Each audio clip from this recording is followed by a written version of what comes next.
Hi, I'm Nathan. Thanks for joining us this week on Jones to Journey. As you can tell from the introductory, we are back at Moose Hill Camping Resort in upstate New York. We're happy to be here for another season doing our work camping thing here, and be watching for videos about what exactly is work camping at a campground of this nature.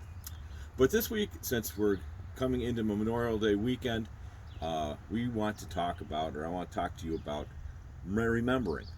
And as we celebrate Memorial Day weekend, we celebrate remembering those who have served, those who have gave all in serving or gave part, and we want to thank them for their sacrifice, thank their families for their sacrifice also, because as one person serves in the armed forces or in EMS or firefighters or wherever, not only do they serve, but their family also serves alongside them.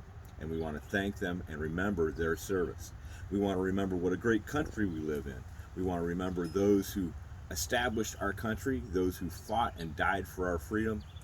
And we want to remember the great country that we have, that God has given us to live in. And that's one of the reasons we travel around, is to see some of that country. But remembering is not just a thing for us. It's been going on since Bible times. God established it back with Moses. Back in Exodus, God gave Moses things for them to see, do, wear, that would be, and to write down, that would be a memorial to them, so they could remember, and we could even remember and see what God had done for them, bringing them out of the land of Egypt.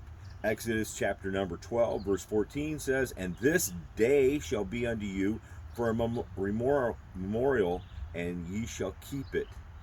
So Memorial Day isn't just for us.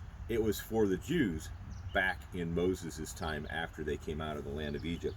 Exodus 13:9 says, "And it shall be for a sign unto thee upon thy hand, and for a memorial between thine eyes, that the Lord's law may be in thy mouth."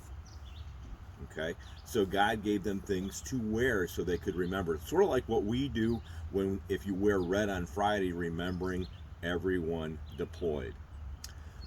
In Exodus chapter 17 and verse 14, "And the Lord said unto Moses, Write this for a memorial in a book, and rehearse it in the ears of Joshua, for I will utterly put out the remembrance of Amalek from under the heaven."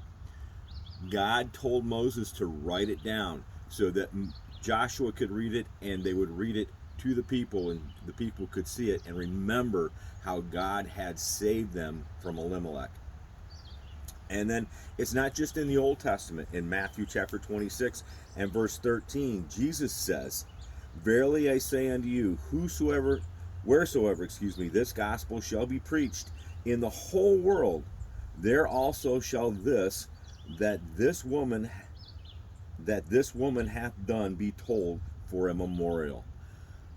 God wanted people to realize that when the woman anointed him with oil, that they would not only remember what she did, but why she did it in preparation for his death on the cross.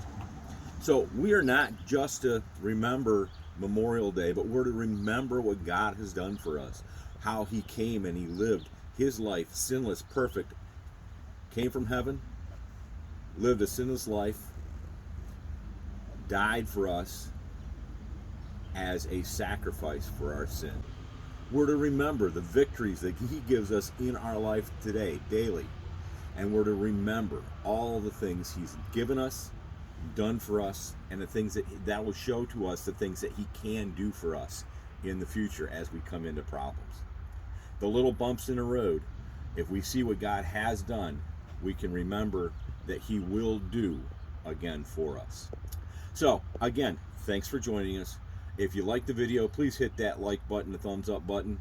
And if you haven't subscribed yet, please subscribe. We appreciate that. It doesn't cost you anything, and we enjoy seeing it. If you have any comments or anything, wish us a happy Memorial Day down in the comments. We'd love to hear from you. And until next time, we'll catch you later. And remember, when you wander with a purpose. That purpose being sharing the love of God.